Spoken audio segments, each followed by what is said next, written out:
So as an institutional investor and as part of the broader private sector, I think it's actually really important that we're here and represented at COP26. If we rewind and think back to Paris and COP21, I think that was really meant to be a forum for governments, NGOs, and academics to really solve for this climate crisis. And I think what people are recognizing now more than ever is that the public sector has to work very closely with the private sector to accelerate the transition to a 1.5 degree scenario for both the people and the planet in which we all reside. And I think that actually can't be done without representation from the financial community and from investors like ourselves. In terms of outcomes coming into COP26, I was really hoping to see a few things. First is a global price on carbon. The second was more accelerated financing from the developed world to the developing world in the order of 100 billion as was committed a few years ago.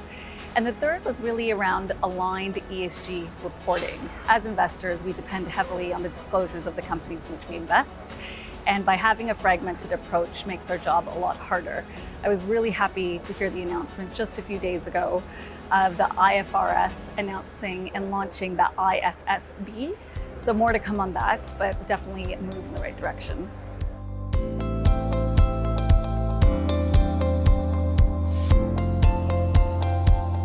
So I think the asset managers are playing a really important role in the sense that we're stewards of capital for a large variety of investor types. And so as stewards of capital, it's incumbent upon us to provide solutions that are very climate oriented in terms of driving solutions to a low carbon economy. And so if we're able to develop the mechanisms, whether they're funds or products, to allow investors' money to work harder for them. So investors are always looking for a return on their investments, and that financial outperformance is only one objective. These days, we're hearing from investors that they're wanting their money to work a lot harder for them, and they want to actually use their money to solve for sustainability challenges. So as an intermediary, we're really able to connect that investment of capital towards climate forward solutions. Also, I'll say that asset managers are actually in a really unique position to drive a net zero world by 2050. Just in December of 2020, there was the announcement that there would be a new initiative by the name of the Net Zero Asset Manager Initiative, where we're actually looking to decarbonize all of our portfolios, all of our assets under management collectively to be aligned with net zero. That really gives us a seat at the table alongside corporates, businesses, and governments who've made the same commitment to really accelerate this transition in the time frame that we're all working towards.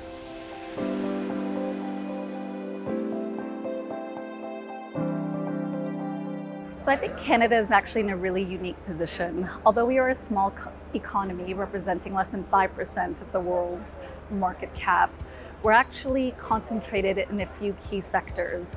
And these sectors, I believe, are the key to driving a low carbon future for all of us. And so the sectors that we focus on in Canada include the energy sector, resources, and even financials. And so the key for Canadians wanting to support a transition to net zero world would be to actually help our businesses transition in a really just way. So helping them diversify, looking towards governments to help us support financing, clean technologies that are going to enable them to do so, and also thinking about the communities to make sure that nobody's left behind. So we think about not only reskilling of workforces that have been so dependent on the energy sector, but also working very closely with Indigenous communities and other stakeholders that could be impacted by this transition.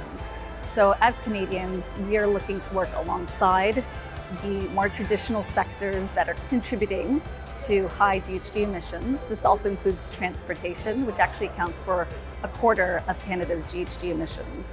We don't want to abandon them. We want to really work alongside them to find solutions and lean on the government to help us get to a place where we can scale these solutions and technologies to support the transition.